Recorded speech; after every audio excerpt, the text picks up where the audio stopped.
the 37th of this Africa's #1 institution.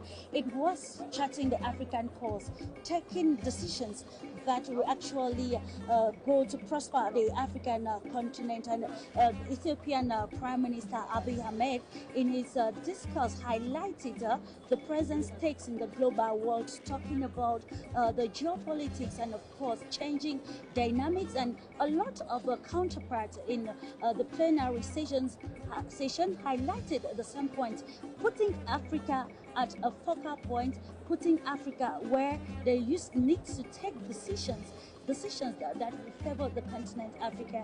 I remember the Manuela, foreign minister of South Africa, highlighting that it has to do with the mindset. It is now an intentional leadership.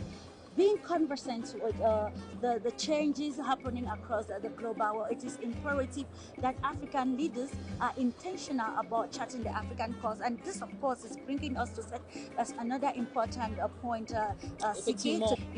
leaders actually focus on the aspects of integration. And then you ask yourself, if these very important countries in Africa are exempted from a very historic event like this. We're talking about Mali, Niger, Burkina Faso, Sudan, Guinea, Conakry, and other countries that are actually going through political turmoil in this particular moment in the lives of the political lives of African countries around the globe.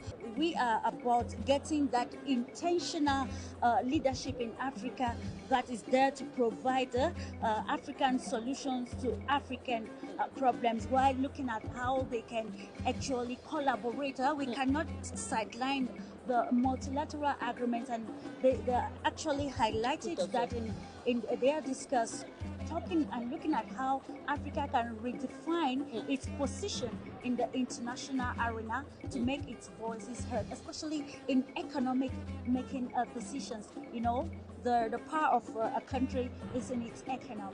President of Mauritania Mohamed Ould Cheikh Ghazouani has taken over the rotating African Union AU chairmanship at the opening of the 37th ordinary session of the African Union Assembly of the Heads of State and Government in Addis Ababa, the capital of Ethiopia. Ghazouani replaced the outgoing chairperson, President of the Comoros Azali Assoumani, who assumed the chairmanship of the Continental Bloc in February last year at the 36th session of the AU Assembly. In his acceptance speech, the Mauritanian president underscored the need to realize the founding aspiration of the Pan-African bloc in the midst of a critical period, mainly Africa's socio-economic independence, its unity and prosperity. Meanwhile, Assoumani highlighted key issues during his chairmanship, including ensuring Africa's stability and development, boosting the role of the African Union in particular and Africa in general in multilateral stages, as well as a reform of the 55-member organization. The two-day summit is being held under the AU's theme for the year 2024, Educate an African Fit for the 21st Century, building resilient education systems for increased access to inclusive, lifelong, quality, and relevant learning in Africa. Barry, and thank you, Mansley, the News Extra for you, Media Africa, for that report. Like we mentioned, we've just been joined by Dr. Stanley FONGOD, as I mentioned earlier. He is a Pan-Africanist, joining us all the way from the U.S. Good morning, sir. Good morning to you, Sharon. Thank you for having me. And good morning to, good afternoon, by the way, to those in the Central African region. Thank you immensely for honoring our invitation. We have equally just been joined by Dr. Elijah NJIX, who is the director of the Center for Africa Development. He's joining us all the way from Canada. Greetings to you, sir. Good afternoon to you, Sharon, and I'm grateful to be on your show for the first time, and hopefully we'll have a fruitful discussion. Thanks for having me. Thank you immensely for honoring our invitation. Like we mentioned in our preamble and in the report, we are discussing this exemption of 6 member states from the AU summit. And I'll kickstart with you, Dr. Stanley. How did you analyze this decision made by the African Union to exempt 6 key members, countries that have underwent coup and are still trying to reconstruct themselves from this year's AU summit? I'm in thinking probably that one of the most saddest things to actually happen on the African continent will be the continuous exclusion of these nations from, the general conversation when it comes to peace and stability, on the continent. We need to be able to understand why these coups are taking place in the first place, and then find ways where we can have some kind of, conversations that will be inclusive in getting these 6 members, these 6 nations that are on the African continent to be part of the AU. And then, the exclusion of these states, countries like Niger, Burkina Faso, Guinea, Chad, Mali. Once you start doing this, what you're doing in essence is you're letting us know, which is what we have always suspected, that the EU is absolutely not run by Africans. The EU is not for Africans. It's nothing else, but a vehicle, for those in the West and, especially in the West, to manipulate the continent and use that as a vehicle where members of the EU are nothing else but toys in the hands of the West. So the West becomes a puppet masters while member states of the EU become puppets. We have to be able to do better and have real conversations as to what is happening in places like Niger, in places like Burkina Faso. We need to have conversations as to what's actually happening in places like Mali. If we continue down this trajectory, if the road is paved with nothing else but exclusion, eventually there will be too many countries on the continent of Africa that will be led by coups rather than those that will be led by, what I would term, the Western form of democracy. We have to absolutely bring these guys to the table and then have conversations and have ideas without sharing away from whatever the evidence may lead that will suggest that the African may be evolving and trying to be able to find herself so far as the governance that she needs is concerned. We have to be a little bit more careful, so that we don't go down the path where the African, eventually the whole entire continent will be excluded, from the EU. Thank you immensely for that introduction as Dr. Stanley FONGOD. Now over to you, Dr. Elijah. You've heard from your co-panelists on his preamble, his introduction. Now, we are well aware that coups are a threat to democracy on the African continent, but let's look at it from a different perspective. Does this inclusion not put at stake the AU's dream of actually achieving what we call regional integration? Thanks one more time, Sharon. The first thing I want to say is this. I want us to take a step back. There is no bloc without rules, whether it's the European Union, whether it's the African Union, whether it's ECOWAS, whether it is SEDAC, whether it is ECOWAS, all blocs have rules which members must adhere. But here is the confusion with the African Union. The African Union does not have clear-cut rules, and their rules are confused rambles at best and non-existent at worst. So here is where the problem is. The African Union, when they came out, I think it was article, can't remember the exact article when I was looking at it, last time I looked at it, they came out with a set of rules as to what members have to adhere to when it comes to democracy. And there was a debate within the African Union as to what is acceptable as a democratic rule within the African Union. And a lot of debate went on back and forth, and finally they came out with a document that I would say it's a replica of some of the problems that are plaguing the African Union. What do I mean by that? The reason I bring this from the beginning is to say, who is a junta and who is not a junta? Who has taken power over by unorthodox means and who has not? Because that's a very legitimate question to ask when it comes to the African Union, because what they are saying is the military juntas are not democratic.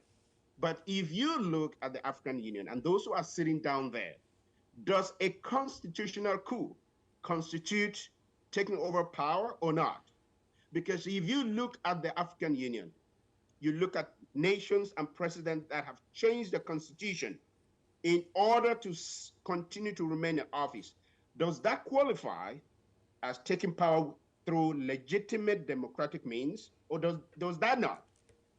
Because if you look at just within the sub-Saharan region, Denis Sassou Nguesso, he has changed the constitution of the nation and is now almost becoming a lifelong president. If you look at Cameroon, the constitution has been changed and the president is almost becoming a lifelong president. If you look at Congo, Brazzaville, the constitution has been changed. If you look at Somali, the constitution has been changed. The last time I looked at it, there were about 9 to 10 countries within the African Union that have changed their constitution in order for the sitting president to run for election. And we know what happens when he changed the constitution. The idea or his desire is to continue to rule. So do you consider that as a democratic nation? Do you consider that as a nation that has followed the rule of law for that president to become to remain in power? So this is what I call the confusion within the African Union. So the exclusion of these military juntas is still part of what I will call African Union does not understand the aspiration and the desires of the people. Because if you look at the popularity of these military juntas themselves, you ask yourself, is the African Union there for the people or for some particular leaders? Because a union that does not meet the aspiration of the people is a union that has gone astray. And that is the problem with the African Union. So as I said from the beginning, the problem is not the fact that those people have been excluded. The problem is the fact that does the African Union has rules that every member can abide in? Because if you look at when the junta, these junta, when they took over power, if you look at the way the African Union went in, high-handedly making sanctions, even without going to consider what generated these juntas to take over power. What was the root causes of the problem? They did not look into that. They just went into meting out sanctions upon sanction upon sanction. So the question now comes, even within the international community, what are the rules that govern the African Union? As I said from the beginning, at best, it's a combination of jumbled, non-aligned, confusion rules, and at worst, non-existent. So that is the problem we find with the African Union. So it's not the issue of them being excluded, it's the issue of the African Union does not have rules by which all those members should adhere to. Because why would you exclude Mali, Burkina Faso, and all these countries, and you bring in Cameroon, Congo, all these other Ouattara and the rest that have changed constitution and they want to become a lifelong president? Why would you leave them? Do you consider them as democratic leaders and then exclude the juntas? So at worst, it's a confused set of people that do not know what they are doing. So again, the problem is not the fact that they've been excluded. The problem is the African Union they don't have their house in order and they do not know what they are doing.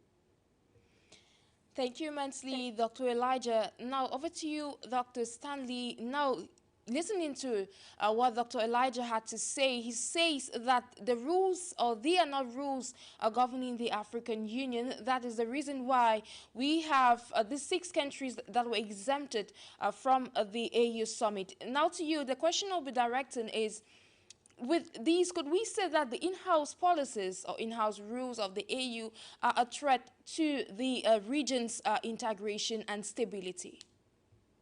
Of course, it is. And obviously, I think Dr. Elijah said that, more eloquently than I could ever.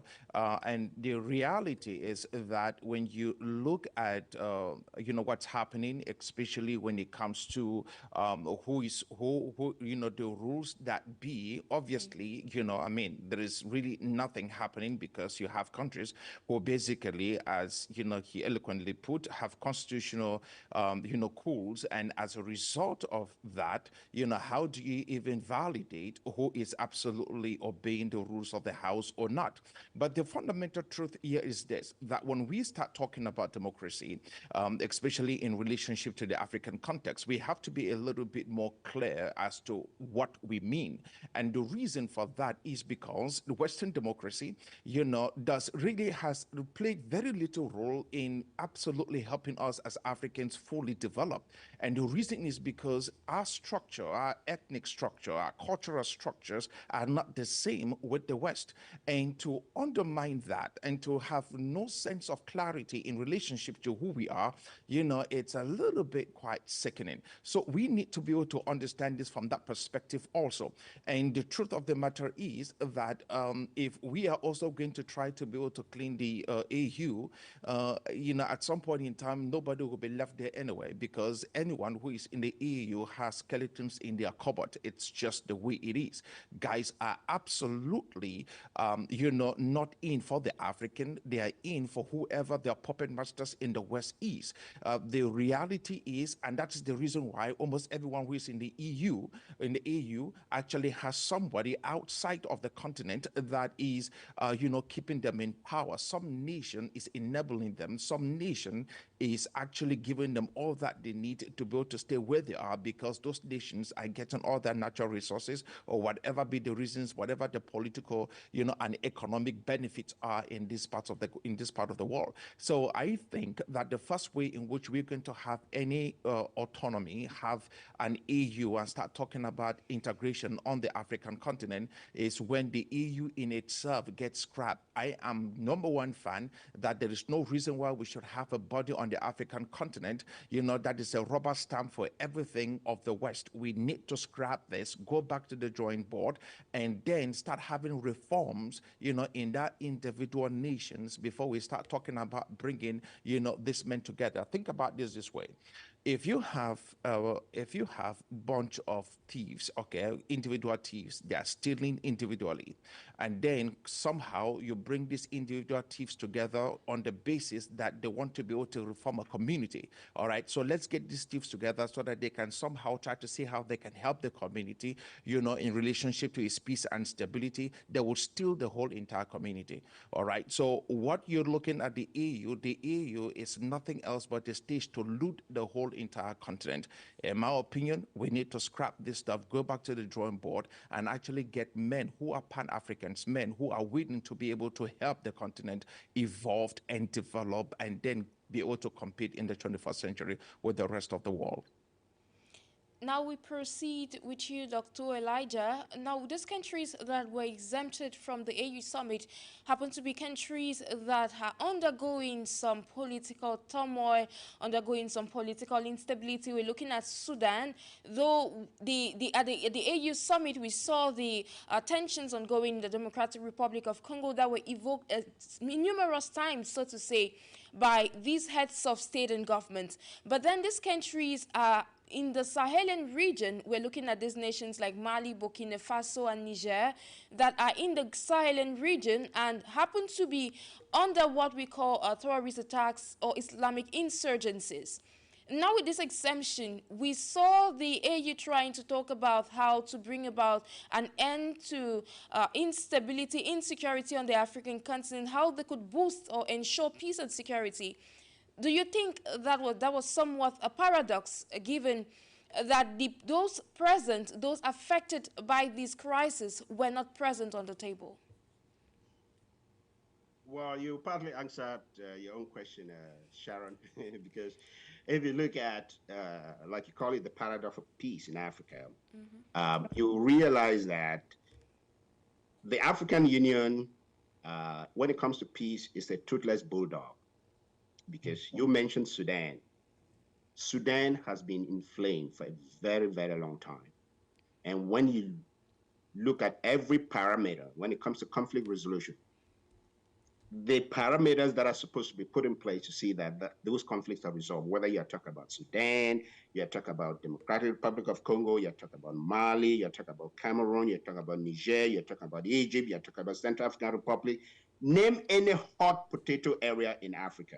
And you tell me, or anybody that's listening, because these are things that I look into on a daily basis. Tell me what conflict strategy that the African Union has really put in place other than sanctions, because sanctions seems to be their go-to toolkit for them for any solution. It's like the person that has the hammer as the only tool, it will see every problem as a nail everywhere. You just want to nail because your only tool is the hammer. So every problem you see is a nail. You want a hammer. That's what the African Union is doing, which is so pathetic. Because if you look at those conflicts, Clarice, and you look at some of the common denominators when it comes to conflict resolution, which is root cause analysis. When you want to solve a problem and you do not go to the root cause, you start throwing bandages here and there, it is still not going to work. The African Union has been abysmal when it comes to conflict resolution on the continent of Africa. Now, to answer your question directly, could they have looked for a way to bring these countries on the table and see how they can resolve the problem? I would say 100% yes. Somebody would say they should have done that. Look at Sudan that you mentioned, where the two generals are killing themselves. Look at the genocide that's going on in Darfur. Look at what Egypt, because if you understand the conflict very well, look at what Egypt, a member state of the African Union, is generating in Sudan. Egypt is the one fueling the conflict with the help of United Arab Emirates. And some people are accusing the United States. They'll be accusing the West. But African countries fueling conflict on the continent of Africa, and then we sit somewhere and we're accusing the West all the time. Not only that, mention every one conflict in Africa, and I will tell you how colossal the failure has been on the African Union. Whether you talk about the Democratic Republic of Congo, where people are dying, we have Kagame there that is fueling with the M23 problems in Democratic Republic of Congo. Talk about the problem in Chad. We have Moussa Fakima, who is a Chadian. Do you know his interaction? Do you know his involvement in the problem that's going on in Chad? Talk about any country in Africa. So when it comes to conflict resolution in Africa, the African Union has been a colossal failure. Because even if you want to talk about the regional blocks, because when it comes to conflict resolution, the number one solution is the regional blocks in Africa should come together, whether you're talking about CEMAC, you're talking about SEDAC, you're talking about ECOWAS, whatever regional bloc there is, they should be the one to be at the forefront to see how they can solve this problem. But those regional blocs, together with ECOWAS, like my colleague said, taking their cues from the West, the first thing is sanctions, sanctions, sanctions. Did they consider the root cause of the problem? The answer is no. They do not look at the root cause of the problem. They do not bring the parties to the table to examine, because Sharon and viewers, you will ask yourself the question, why is it that conflicts happen in Africa? For example, not all conflicts, not the case of Sudan, for example. That one's an extra. Let's take the one of Mali, Burkina Faso, and Niger. You find a junta that is enjoying close to 95% support. A junta. Do you think that Africans are anti-democratic? They don't just want democracy of any sort? The answer is no. Because the people on the ground understand the problem that led to the junta take over power.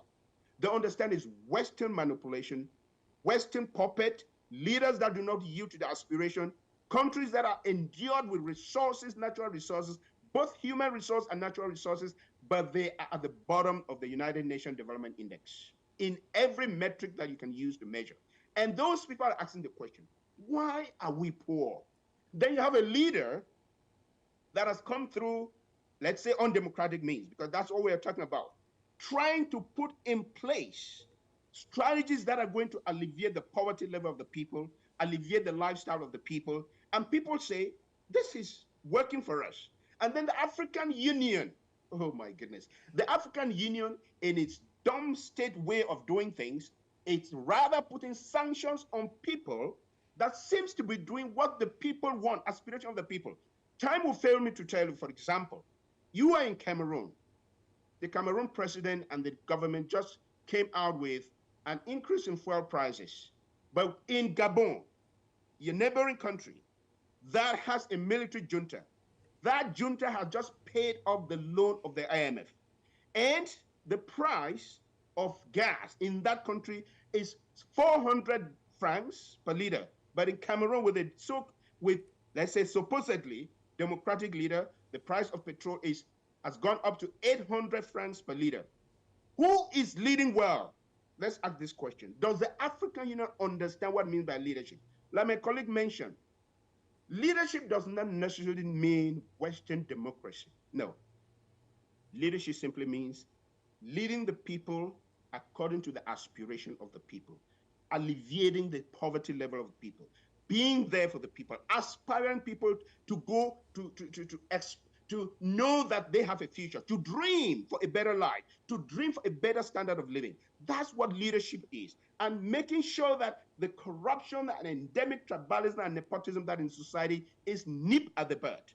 If it takes a military junta to do that, then you come to your union and say the military junta should be excluded. And therefore, you forget about the root cause of what brought the military ruler there and what he's doing.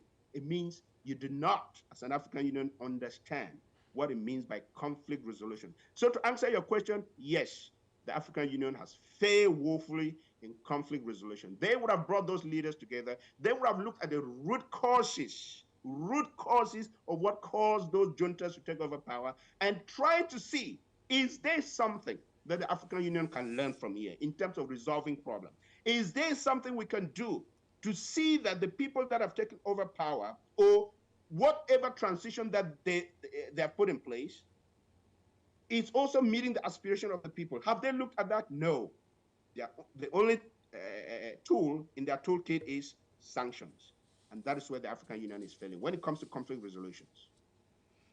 Thank you immensely, Dr. Elijah. It's all about looking for African solutions to African problems. And now we proceed with you, Dr. Stanley FONGOD. I'd like you to comment on what your co-panelists said, but while mentioning that other points were being mentioned at the AU summit, that is because Dr. Elijah made mention of conflict resolution. And now with the challenges facing the African continent, when you look at these respective challenges, we have the new AU chairperson, the president of Mauritania, that didn't mention, and he suggested the establishment of a collective force to fight against insecurity or bring about stability on the African continent. Now, when you're making your comments, how do you analyze this? Well, I think that, my co-panelist said it a whole lot more beautifully. And I like the fact that we can honestly have these conversations and be able to find ways in which we can dialogue and come to a consensus that's meaningful. I think that that's one of the things that is absolutely missing so far as the EU is concerned, and the culture on the continent of Africa, where we basically take our cue from the West, for sanctions. There has to be dialogue. We need to have conversations. As a matter of fact, we need to be able to debate. Healthy debates are absolutely necessary. That's the only way in which we're able to push our agendas, push our ideas, come up with, be able to have a general consensus on things that do work.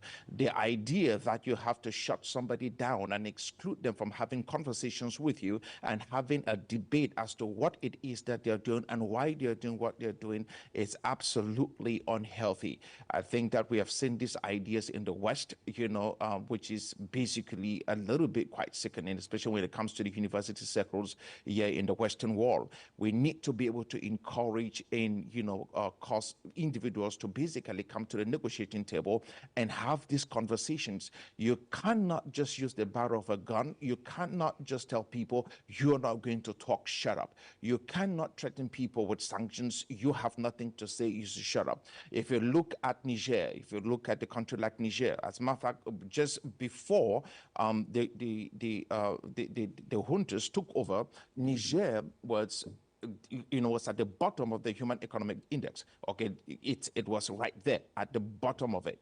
But now I think Niger is actually going to be this year actually the 7th, fastest growing nation, okay, in the world, 7th fastest growing nation in the world, first on the continent of Africa, and it's not being ruled by any democratic structure. is actually ruled by military men, young men who are absolutely tired of the status quo, people who are saying, you know what, we're going to do something else. We will absolutely move away from where we are. Last year, 2023, I think the EU came out with the Agenda 2063, which was going to be, I think was like a 30-year thing, where they had, was it 50 year, where they had 50 year, where they had to be able to sit down and find ways in which they could be able to, come up with ideas, things that could actually help push regional integration on the continent of Africa. And 1 year later, all we're doing is actually excluding, a huge part. And as a matter of fact, you're looking at Sahel. Any kind of, most of these countries that were excluded are all from the Sahel. When you start looking at the level of insecurity that is taking place in the Sahel because of, jihadist attacks and all kinds of terrorism that's taking place out there, basically marginalizing that particular area to itself can have a snowball effect on the whole entire part of Western Africa. And believe me, if there be anything else that we have learned from, Islamic terrorists and jihadist groups, is the fact that these men do not talk. These men do not have the capacity to sit on any table and negotiate peacefully. These are people who are driven by an ideology that is enshrined, in their form of Islam in such a way that if you are not careful, you will have a whole entire area, all right, basically destabilized because a few men sat somewhere and decided that they were going to exclude these nations, from having real conversations about real people on real issues that is happening in the Sahel. So I think that we really, really, really need to start defining our terms correctly. What does it mean, when we talk about democracy? What rules are we talking about? When a country basically has a leader that has gone on for too long, what does it mean in terms of its democratic stance? How do we address that? How do we basically come into a place where we can have consensus in relationship to what a democratic society would absolutely look like? Who decides the rules? Who do we listen to?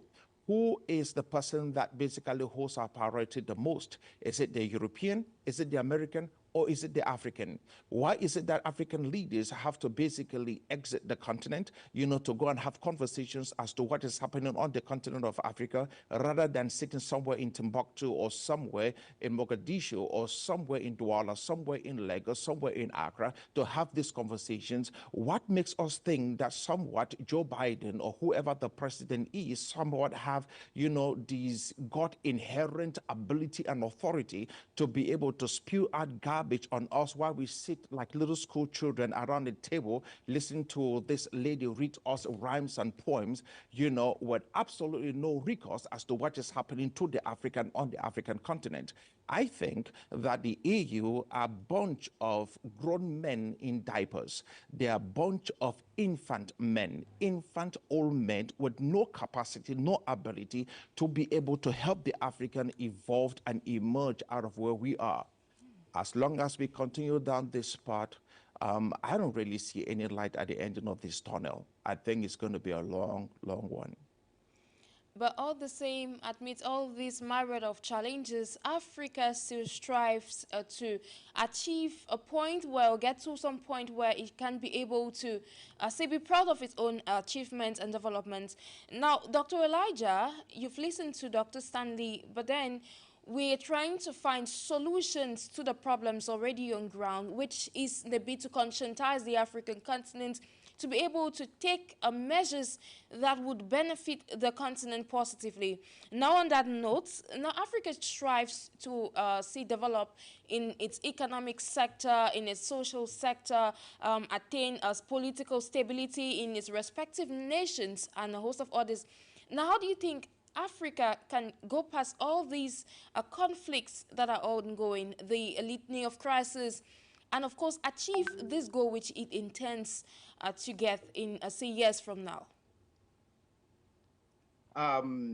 Sharon, I always like to talk and use real life example, because when we talk about Africa, we're not talking about some abstract concept. We're talking about real life and real situation and real conflicts. Exactly. And things that are happening on the ground. So The number one issue, Sharon, as I said from the beginning, is the lack or the failure or the refusal to look at the root cause of the problems. Because Africa, during the 1884 Berlin Conference and the partition of Africa, yes, the white people did not take into consideration the diversity within Africa. And they did not understand the complexity of Africa.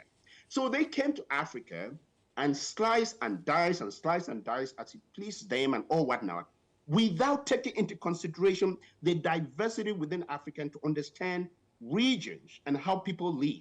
Now, let me explain. Let me come down so that we are concrete on what we are talking about.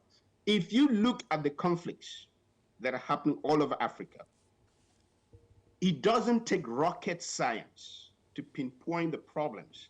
And it doesn't take rocket science to see that the leaders are of bad faith. They know the problem and they're dancing around the problem. You live in Cameroon. Let me begin with Cameroon. The problem in the Northwest and the Southwest. Everybody knows the root cause of that problem. Everybody knows that this is a problem of two heritages that should live together as brothers and sisters. But you find one heritage almost trying to assimilate the other heritage. That is the genesis of the problem. That's the genesis of the problem. As long as you do not recognize and take into consideration that there are two individual heritages that came together to form this nation, and you keep dancing around the problem, you can throw soldiers, throw military here and there and there and there. This problem started long ago, and people thought it was going to go away. It resurfaced in 2016. Now, take the issue in Nigeria, for example. Take the Biafra issue. These are issues that were fought long ago, even before some of us were born. And everybody thought the thing has gone away. But because the Nigerian government failed to look at the root cause of the problem, which is the Biafra, have a complete, it was a nation that existed by itself. Well, I shouldn't call it a nation. Technically, it wasn't a nation. But it was an indigenous group that seemed to have existed as a nation with its own peculiarities. And the fight was that they should be recognized within the Nigerian state. The government failed or refused to look at that problem at that level. Take the problem that is happening in Eastern Democratic Republic of Congo, where you have people dying like animals. I'm so even surprised that the African media is not even talking about this. People are dying in the Eastern Democratic Republic of Congo as animals, like flies, as we speak. What is the problem there? The problem there is that you have ethnic Tutsis and ethnic that were completely cut across. One part is in Congo Democratic Republic of Congo, the other part is in Rwanda. And these communities feel that they need to be protected after the genocide. Whether you agree with their way of doing it or not, it's a problem that needs to be looked into. Take the problem that is happening in Sudan. This is a problem where you have the Muslim North and the Christian South. And when the Muslim majority tried to implement Sharia on the population revolted because that's not their way of life. And then you have the problem of gold in Darfur, where the people are being exploited, but they're benefiting nothing from that gold. You can go conflict after conflict after conflict after conflict. You find the root cause right there in front of the powers that be. But because of greed, because of nepotism, because of tribalism, because of the wickedness of African leadership, they refuse to handle the root cause. And there we find ourselves. The last time I saw, 35% of Africa, no, maybe I might mix my number, close to 35% of Africa is in conflict. How will a continent with that gigantic portion of it in conflict develop? You cannot develop in conflict. So when I listen to the current chairman of AU saying that they need to come out with an African force that is going to take care and see about the problem in Africa, that is throwing bandage on a wound that needs a complete operation to remove the cancer. How many times have South Africa thrown military into Eastern Democratic Republic of Congo and then being killed? How many times has the Cameroon government through military into northern and southwest and being killed? How many times has Kagame and the rest? So the root, as long as you do not handle the root cause of the problem, if time will fail me to go into what's happening in Mali, Burkina Faso, and so on, the root cause of the problem is well known. But our leaders choose to listen to Western world that think that every problem is sanctioned, everything is to send soldiers and military in there. No, let's try to use African solutions to African problems. Back in the days when you have tribal wars, you have parties who come together, sit together, and look at what is causing the problem. Is it land issue? There were times that land will be divided. People will go and make sure that the problem that's causing an issue, they will resolve it, and communities continue to live together. Why can't we implement this? Why are we taking our cue from the West and see sanction as this and as the only solution? Military, yes. Military can always be a backup to maintain peace, but you are not going to bring military to solve a problem. A political problem should not be solved through military means. An ethnic problem should not be solved through military means. An economic problem cannot be solved through military means. Solve an economic problem economically, solve a political problem politically, solve an ethnic problem ethnically. Otherwise, we will be here in the next century. My colleague talked about the Agenda 2063. Look at the pillars, all the pillars of that Agenda 2033. As we speak, what is concrete on the ground about Agenda 2063? Go through it, go through the list and ask the African Union, tell me one concrete action about the Agenda 2023 that has really been implemented. Why? Because if you find a country that more than 40% of its budget is being used to maintain peace, military, and so on, apart from the United States, because they have, it's a juggernaut, they can afford so much part of their budget on military and so on because they have the resources.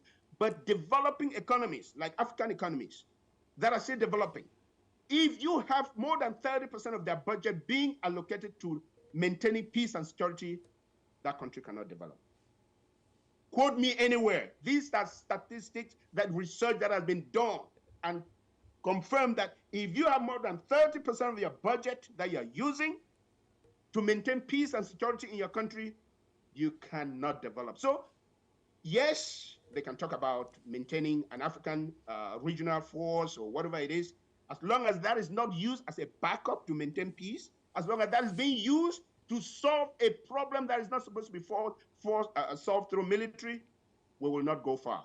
So good luck to him if he thinks that that is the way to go, but I don't think that's the way to go.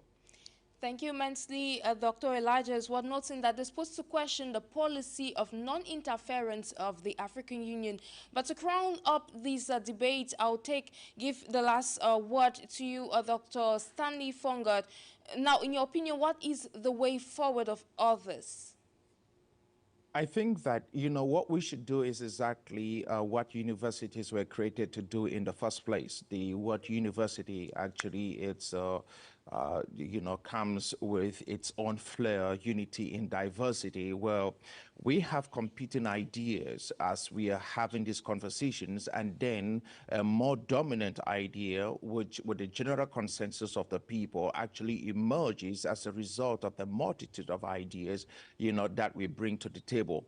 The idea that we have to basically exclude people from having these conversations, with us basically means nothing. So therefore, I'm in with Dr. Elijah, to state clearly that we need to be able to have people who are skilled enough to be able to have these conversations in the different domains that we are having issues with.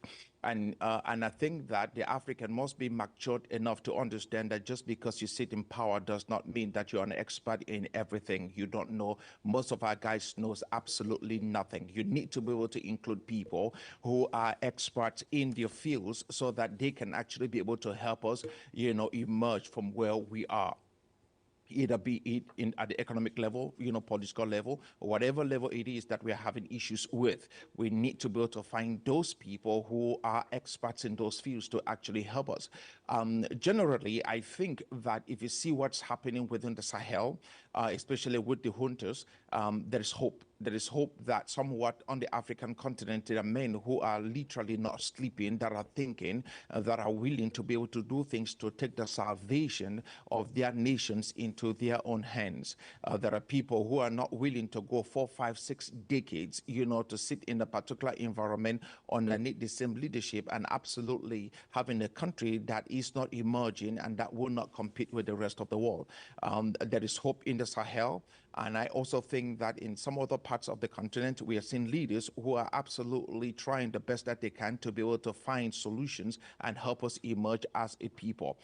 To that, I will say maybe if the African will absolutely answer the clarion call for a Pan-African front on the continent of Africa, Africa for Africans, by Africans, with African ideals, then I think that there is hope for the continent. With that, which we cannot allow the West to tell us exactly how to live. We are Africans. We are Africans indeed. I'll say thank you, Mansi, Dr. Stanley. Thank you, Dr. Elijah, for your insight on today's edition of Talking Point. Thanks for having me. Thank you very much for having me, Sharon. On that note, ladies and gentlemen, we would conclude today's edition of Talking Point over your #1 Pan-African channel for you, Media Africa. We say thank you for watching, thank you for listening, and do stay in company of our programs.